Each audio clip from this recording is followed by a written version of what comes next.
Hi, everybody. Welcome to Golden Rosa Oracle. Today, I want to talk about a topic that's very near and dear to my heart, and that is the aspect of wonder in our lives.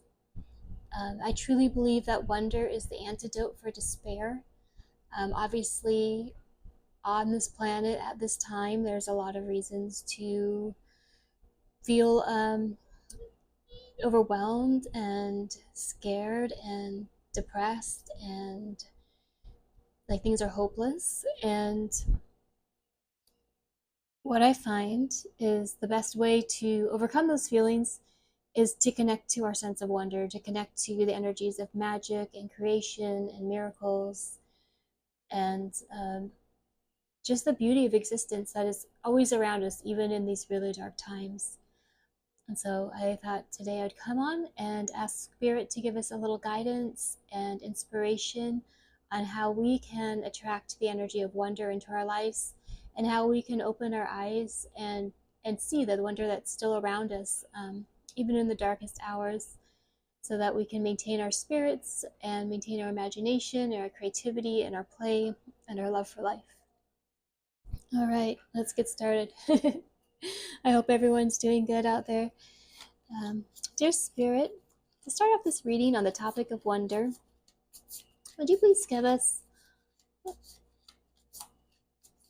couple archetypes here? I'm like 2 or 3, see what comes out. um, I love this deck. It's the Shadowscapes deck, and I feel like it's very connected to the elemental realm. And I feel like the elementals, the fairies and the sprites and the sylphs and the undines, they can help us a lot to connect to the magic of life. So calling in the elementals in this reading strongly. Will you please help us humans to stay connected to our sense of wonder in these dark and challenging times on planet Earth? What is your advice for us?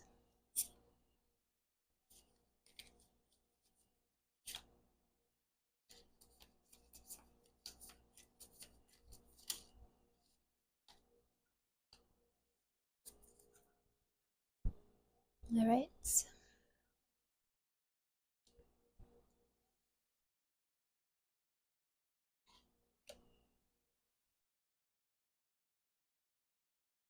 Very cool. Okay. So we're starting off with the Three of Wands. And show that card a little closer. These cards are so beautiful, but they're kind of small, so it's hard to see. The Three of Wands, to me, symbolizes the energy of evolution. Because you start with the Ace of Wands, the One of Wands. Wands are the element of inspiration, the fire element, like our creative force, our soul, our spirit. So in the Ace of Wands, we have the initial inspiration, the initial spark. And the Two of Wands, we start to build, and we build from our own internal resources and where we want to go. And then the journey continues on to the Three of Wands. And to me, the Three of Wands is when you bring in this extra element, and that extra element can be spirit itself, but it's representing the evolutionary force. So something that's sort of beyond us. Like we may have an idea that we want to, write a book, or we want to um, write a song, or we have these ideas that we're working on. We're doing it in our way, and then we have a dream, and the dream just totally changes the whole trajectory. Or we have a conversation with a random stranger, or we see a pattern in the clouds, and it's this thing that comes from beyond us, from beyond our conscious world building. And it's an inspiration, it's a force, it's an energy that's pushing us into a new realm. And I love this card for this topic, because if we can frame the difficulties in our life as an evolutionary process, that these forces that we're dealing with are ultimately there for us to evolve, then it becomes a lot less scary. It's just like, okay, it's like going to the gym and like lifting a heavier weight, and being like, okay, this is to get stronger. It's not to break you down and defeat you. It's to accentuate your strength and to show you what you're really capable of. So that's sort of a more concrete and physical metaphor. But to me, this card really represents spirit itself as inspiration, spirit itself as this driving force through our lives. So I love that energy coming through for us today. And then we also have the Two of Pentacles, which is about balance, kind of juggling. Um, he's kind of dancing on the moving carpet on the traditional deck. I think he actually has a carpet under his feet, or there's something. There's waves in the ocean behind him, which would insinuate that he's not on solid ground necessarily, but he's dancing with this sort of dynamic energy that's happening around him. And so this card has a couple good messages for us. One is just that it's the energy of learning to dance with the unpredictable, the forces that we can't control. How do we keep our rhythm when everything is kind of bouncing around us? And the other aspect of it is balance. So with twos, we're talking about harmony, and with pentacles, we're talking about the earthly realm. So how are we staying in harmony on this earthly realm when everything's jumping around? You know? And so um, another thing that can help is, back to kind of what was coming through in the Three of Wands, is to be even more keenly aware in these times that we are both spirit and matter. So if we get totally bogged down into the physical logistics of our life, it can be really overwhelming to go through all the things that humanity is going through at this time. So it really, really helps us to expand our day-to-day consciousness to really like, we all know we're spirit and matter. Like, everybody I think knows that to some degree. We're aware of that, but we have to, well, not, we don't have to do anything, but I think our experience of our lives in these times will be more fluid and creative and joyful the more we consciously bring in, like, every day, this reminder to ourselves that we are spirit as well, that we are these immortal, eternal souls, that we're infinitely powerful, that we signed on for these challenges, that we can handle this, um, and that's going to help us to remain creative and playful and open to the energy of miracles. And then finally, we have the Four of Cups. Cups represent our emotions. They can represent creativity, our deeper feelings, love. And fours are about stability. So how do we have stability within our heart?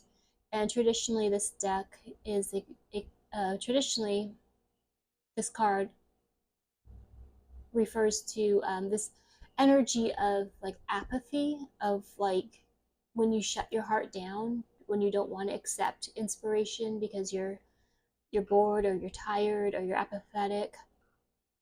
And so how I interpret this card is like the need to tune our hearts. If our hearts are too wide open all the time, we're going to be completely overwhelmed.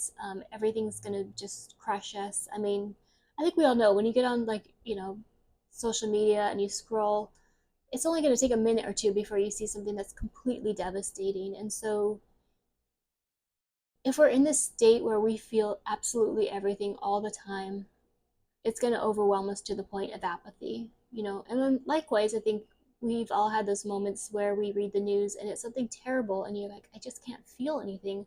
I don't have it in me to feel anything. And there's this sort of numbness that kicks in where we disassociate. And, like, to some degree, we have to disassociate in this life. We cannot take on all the pain of the world in every moment. We just can't.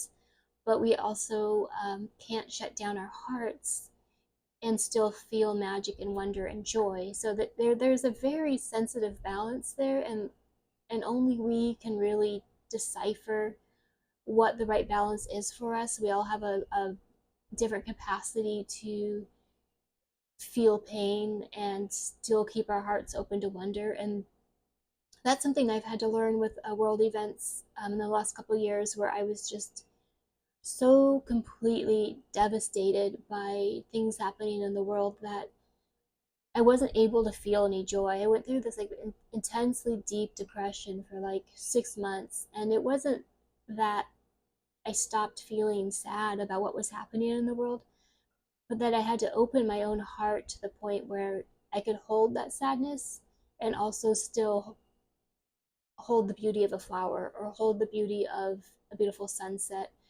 and hold both of those realities in my heart, you know. So it's a delicate balance for each of us. We're all going to have moments where we disassociate to survive, and it's there's no shame there. But like I said, with this card, it's telling us that our hearts have to be open, kind of like just the right amount, you know, enough that we can empathize with the world around us, enough to want to create meaningful change and take action.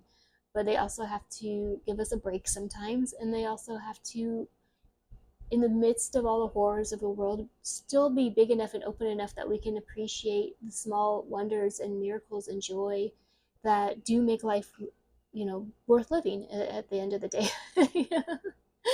So, yes, thank you, elementals. These are all really, really good energies for us to work with to keep our sense of wonder open. Next, I want to go to the inner child because I feel like our inner child is really like the storehouse for our inner sense of wonder. You know, children are inherently filled with wonder. They have, you know, amazing imaginations, and they're very joyful. You know, they're super excited about, you know, an ice cream cone or seeing a frog or picking a flower for someone they love. And it's like we don't have to lose that, you know. It's very optional, or not optional. It for sure gets intentionally programmed out of us to live our life from that way, but we can intentionally program ourselves back to a sense of wonder. So let's ask from the inner child perspective, what do our souls need to return to a sense of wonder?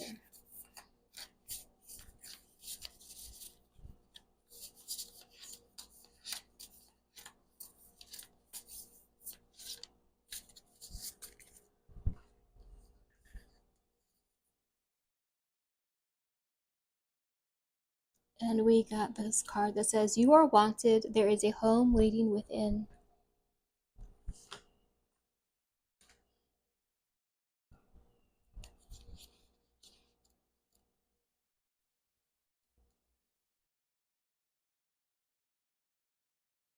It says, "Abandonment is a wound that many of us carry. It is a tender place within us that mourns at the prospect of rejection. Such a sweet heart beats within those who have experienced the pain of being unwanted. Be gentle with yourself in the presence of this pain. At our core, we all crave connection and to be drawn into the embrace of a beloved soul." Yeah, I think that's a really profound message on this topic because as children, if we get this message that we are unwanted by life, that we are less than, that we're kind of like left out in the cold, it can be really hard to connect to this like cosmic grid of love and wonder that's always surrounding us.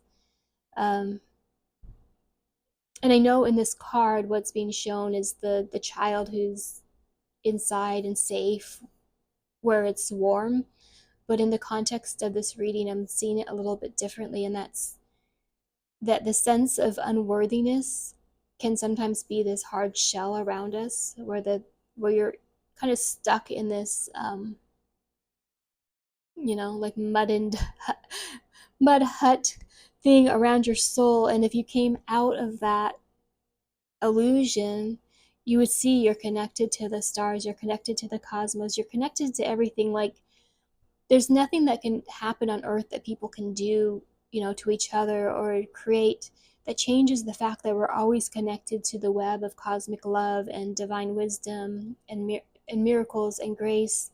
And so if we can come out of our woundedness, if we can come out of this sense of loneliness and cut offness, like that magic is like always surrounding us. So this card kind of has a dual meaning, you know, that we either,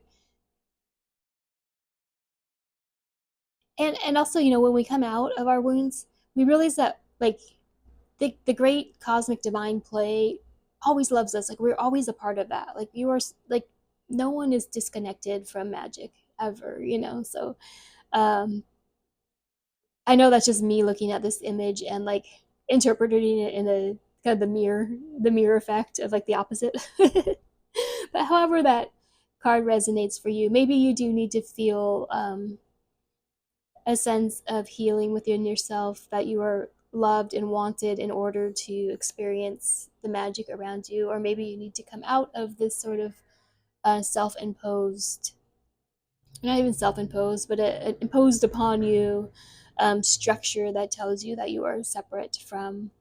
But whichever way you look at it, you know, to know that you are absolutely a part of the cosmos, you're absolutely a part of this like great cosmic dance that's happening, you know, like you're never disconnected from it. Let's go now to our crystal friends. Well, this deck is Earth Alchemy. It has the wisdom of plants and crystals. I really like this deck. Our dear crystal and plant friends, do you have any messages for us? All right, that feels like a mistake. I won't say mistake, but that doesn't feel like the answer yet.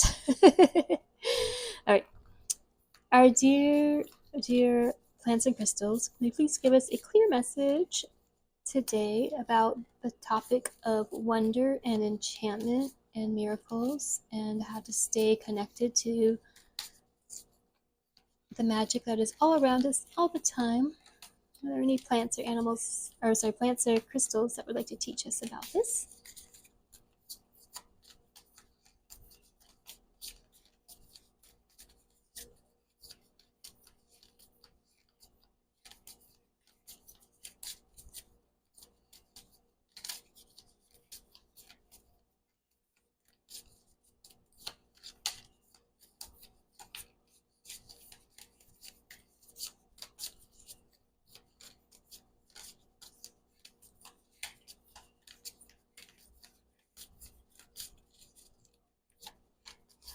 I only read the jumpers, so sometimes it takes a second.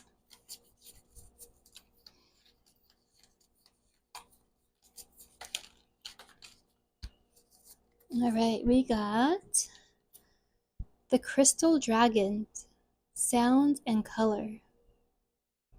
New healing modalities, Rainbow Ray, and solfeggio frequencies. I may have said that wrong.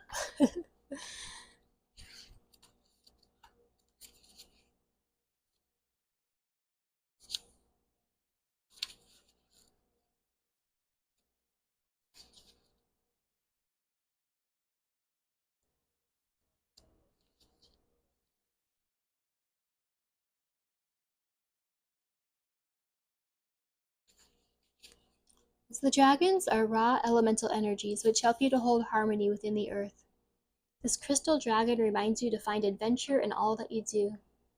As an activator of higher vibrations, she wishes to take you on a healing journey. Thousands of crystal facets from her outer skeletal structure each reflect and radiate a multitude of light at you. Healing rays emanate through her being so you may absorb it. Her trail of light is heard before it is seen. Many sounds and harmonies jump from her. She heals with color and sound. Many of us are waking up to the multidimensional ways our souls heal, and the healing spheres of light and sound to clear, attune, and align. This crystal dragon comes to you speaking about sounds in nature, crystalline sounds, chimes and bells, as well as the solfeggio. I feel like I'm pronouncing this wrong. Solfeggio frequencies. These are 9 tones that were derived from numerology used centuries ago. They create positive shifts in the body, mind, and spirit. It's time to start experimenting with sound in your practice, ritual, and ceremony. Journey into this crystal dragon's lair by taking yourself into the energies of this card. The crystal dragon offers you the healing of the rainbow ray and a dragon egg. Well, cool. um, I know on YouTube, it's something I've listened to a lot, is they have different healing frequency music. And so you can look up like an energy you want to feel or embody, and listen to frequencies that help you attune to those energies. So that's a way you can connect to a more magical perspective. And I love that a dragon came through, because a dragon is obviously not a creature of our third dimensional reality. And so it's a good reminder that,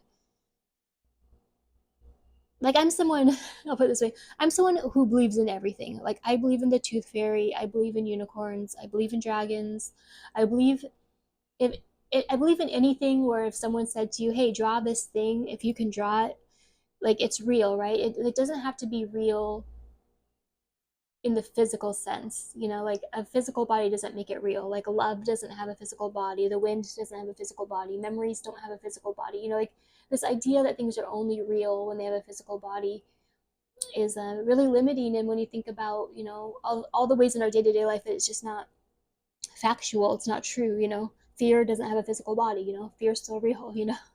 And so we can connect with the energies of anything we want to. We can connect with the energies of dragons and mermaids and unicorns and fairies and, anything we want, so that's part of the magic of existence. And maintaining a sense of wonder is, using our imagination to connect with mythological beings.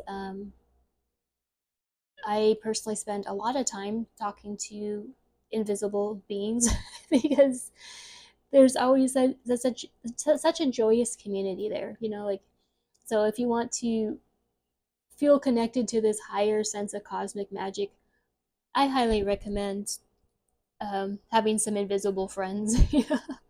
Kids have imaginary friends, adults have invisible friends.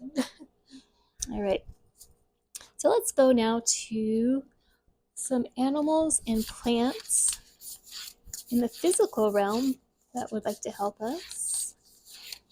Are there animals and plants who would like to help us stay connected to our sense of wonder and magic and awe and mysteries? I have like so much energy going through me in this reading because I just love this topic. I mean, this is the thing that like keeps me alive. So like, like I get very excited about it. All right, we have the eel and the iris, and the keyword is safety.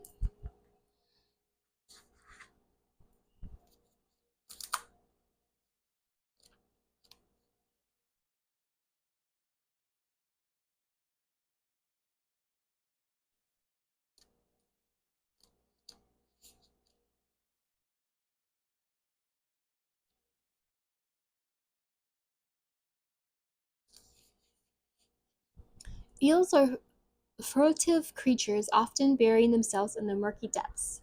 The idiom "slippery as an eel" refers to the eel's ability to escape harm. The iris is the tall, hardy flower from which the fleur-de-lis, a medieval symbol of power and victory, is derived.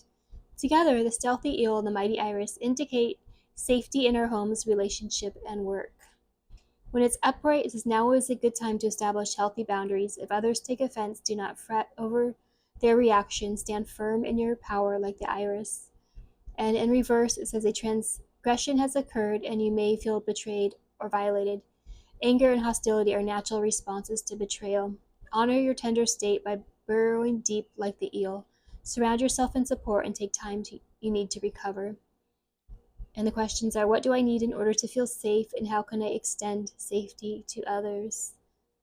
And yeah, this is a little more like a somber message, but it's true that in order to have the inner softness that is necessary to feel these more magical states, we do have to feel safe in our body. Obviously, if we're going through something that's extremely physically traumatic, it's going to be really hard to access these softer,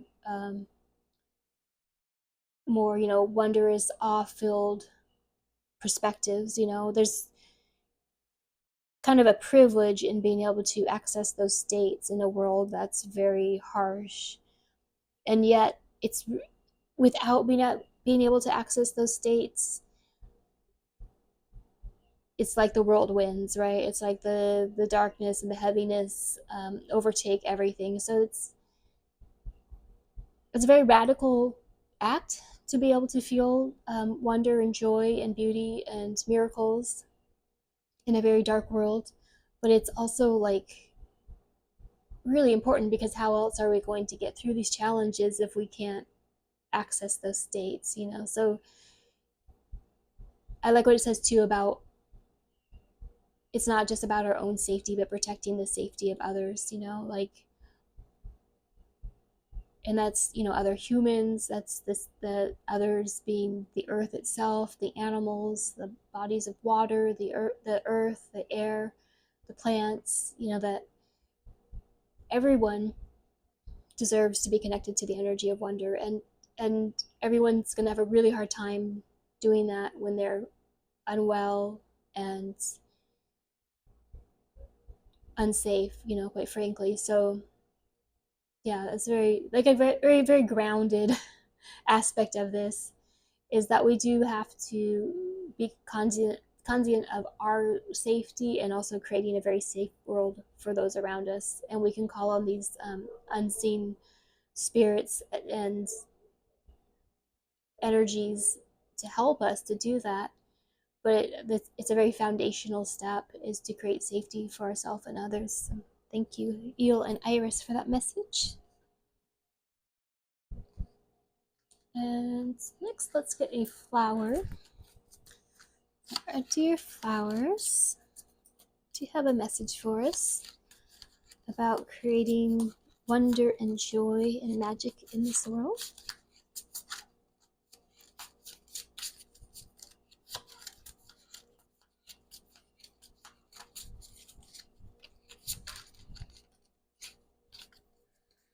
We got a magnolia.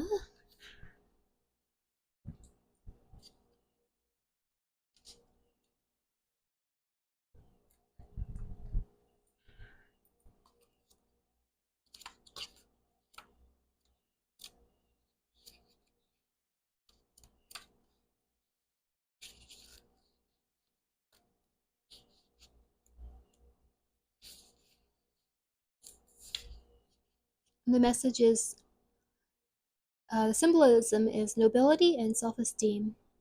There is nothing noble in being superior to your fellow men. True nobility lies in being superior to your former self. Ernest Hemingway.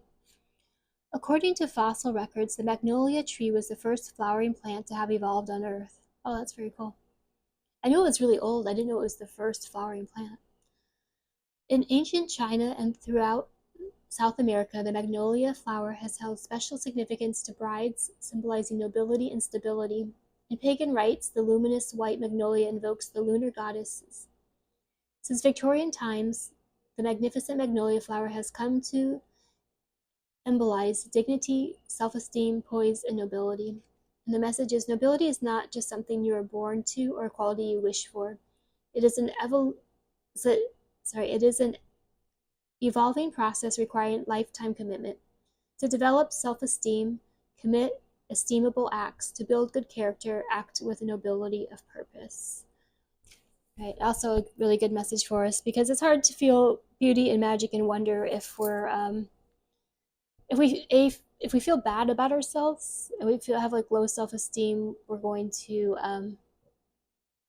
obviously have a harder time accessing conscious states of wonder and miracles if we don't feel like we're worthy of that, you know. So we do have to work on our self-esteem and know that we are a part of everything and loved by everything.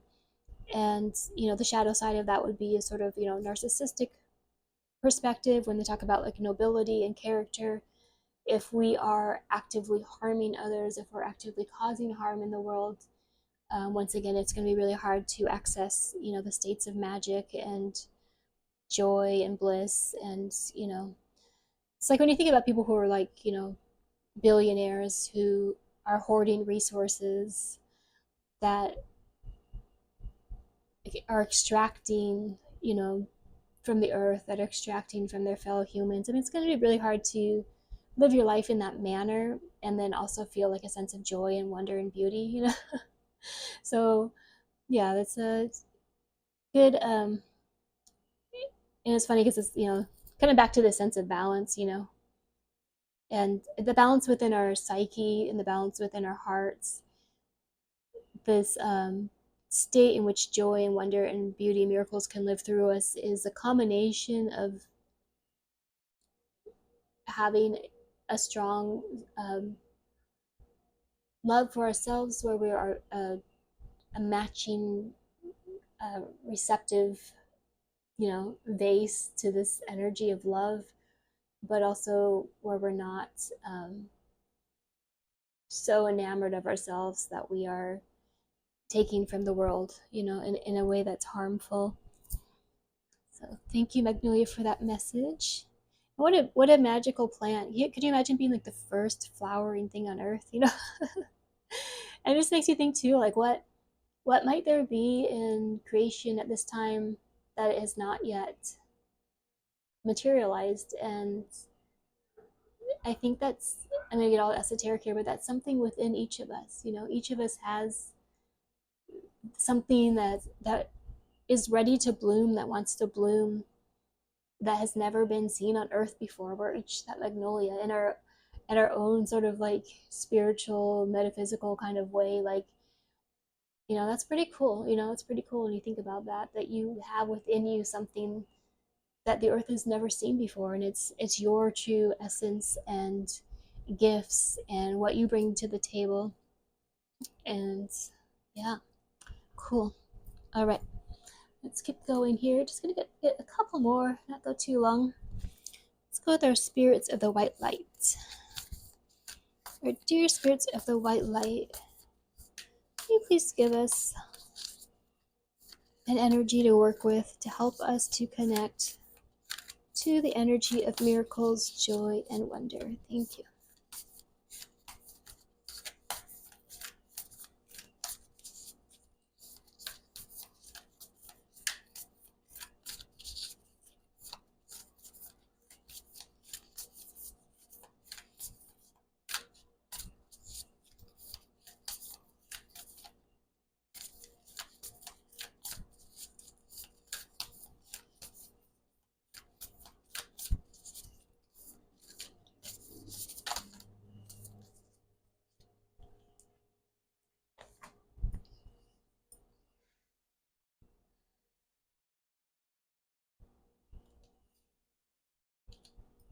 Okay, we have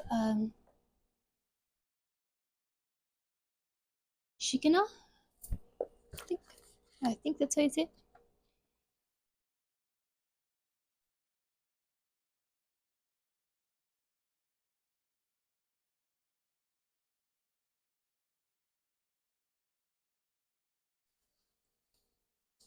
It says, the spiritual world wants to help you resolve your worldly concerns.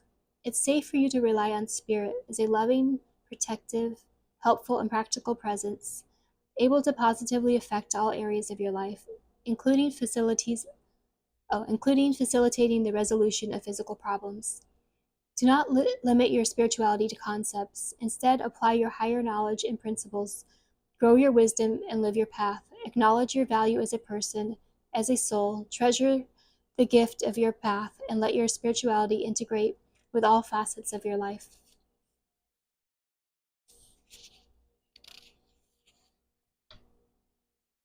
Oh no, the candle went out. 1 second.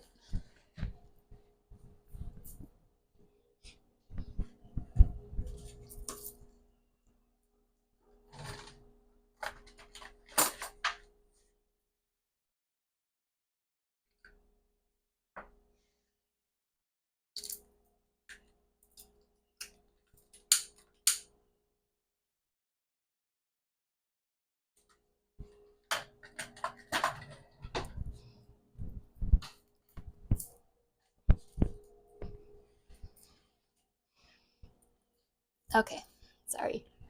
I just feel like we can't really do the reading without the candle. So, Shekinah is a Hebrew word that translates as the dwelling place of the divine. Shekinah is the embodiment of light. She is in us when we are living our spiritual path, applying our wisdom and principles, so our action, our courage, our choices awaken compassion in our worlds. We are the sacred change makers and the healers of the collective. The divine electricity of spirit needs willing soul bulbs to shine forth in the world. To embrace Shekinah is to embrace action, to commit, to engage, to walk our talk, and be the light we want to see in our world. The ideas that nurture and inspire your heart are important, but the actions that transform hesitation, fear, and doubt into boldness, trust, and confidence are essential to bring those ideas into life. You have it within you to live your light and to put all your problems and concerns into the capable hands of a deeper guiding wisdom. You're not giving away your power in doing so, you're actually empowering your fulfillment. This oracle brings notice of an opportunity to apply your spiritual principles. You're encouraged to consider how you can live so that your inner beliefs and outer actions are in alignment. This is not about denying the ego and its pains. It's about having compassion and responding from a place of kindness and determination to heal. The oracle also suggests a matter of material or physical concern can be touched and healed by spirit. Your task is to invite spirit in and to allow it to do what it knows how to do. Find relief in the knowledge that spirit is with you and wants to heal you through all matters of concern. So, yeah, that's a beautiful message for us that we're going to have a lot more access to magic and wonder and creativity when we're on our true spiritual path, when we're on that inner journey to bring light into the world. Because that's, you look at the cosmos, and it's, these dancing stars and galaxies and, constant creation and beauty and expansion. So in order to feel those energies within us, we are the microcosm. So it's like, are we also expanding? Are we also creating? Are we also bringing light to the world? Are we one with that expansive universal energy? Because if we're not like in that kind of energy, we're probably not going to feel like the magic of that aspect of reality, which is ultimate reality. Ultimate reality is love and creation and expansion. So yeah, if we're sort of, in our little huts, if we're closed off, if we're feeling apathetic and shutting down, or if our nervous systems are just shut down because we feel unsafe, it's inevitably going to be harder to access the ultimate reality of creation and miracles. So, good reminder. Thank you, Spirit. And let's just get one more card here today. Just to wind up, thank you, Spirit, for coming through today and giving us some insight on how to connect with the energy of joy and wonder and miracles. And do you have a closing message for us today, please?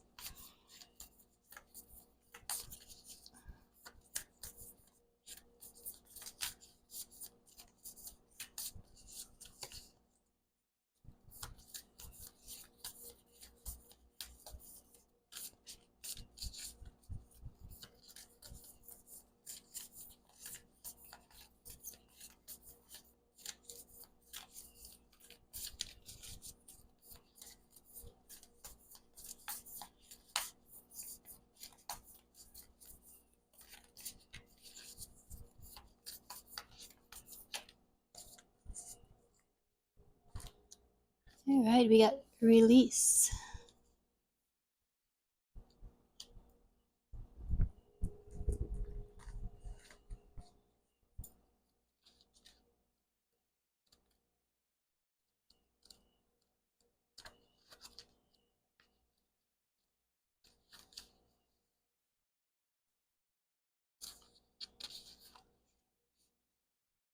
And the description says autumn light. The cooler days and change of color in the leaves mark the seasonal change from summer to autumn. The bracing wind wildly flings the red, orange, and yellow leaves from the trees as they spiral to the damp and dark earth. Lingering sunshine filters through the canopy of vividly colored leaves, creating an autumnal glow. It is the great cycle of life. Fall is the time of letting go, just as spring is the time of new birth, and summer the time of expansion and growth. Fall is the time of harvest. It is the time to begin the inward journey into the restoring and renewing season of winter. What this sacred landscape wants you to know. When you receive this card, it's time to let go and surrender. Let go of situations, people, and objects that do not serve you. Let go of old, outdated, self limiting beliefs that drag you down. This is the time of stripping away superficial distractions until you reach who you are at your core. If you're holding on to the old, it is difficult for anything new to come into your life. Begin to clear your home and living environments of clutter. If you don't love it or use it, it's probably clutter. Clear it out of your space. It's time for a detox. To get ready for the new, you must release the old. Yeah, that's very true. That the energies of miracles and wonder and creation and awe are they're very light energies, right? It's like when we're talking about going back to our childlike state, or how children are inherently in that state for the most part. And then what happens in life is we gather things, we gather limiting beliefs, and we gather fear, and we gather um, sort of belief in structures that like that's what's going to keep us safe. And so, yeah, I get why this card's coming up. It's saying like at our core, we are this magnificent soul that is ultimately creative and ultimately connected to the cosmos and ultimately connected to love and wonder and beauty. Like that's our natural state. So, okay, yeah. So when this card first came out, I was kind of like, huh, but now I get it because it's like, yeah, our natural state is beauty and wonder and joy. That's who and what we are. So if we're not feeling that, then it's because we've taken on other beliefs about ourselves. So we've taken on wounds, we've taken on limited thinking, we've taken on uh, just the sort of dross and heaviness of life. And so to get back to this, to get to this state, it's not a matter of becoming something new. It's just a matter of releasing everything that is not what we already are. All right. Thank you, Spirit, for this beautiful message. And I hope that this helps you guys connect to some wonder and magic in your life. And I'm sending so much love and blessings. Until next time.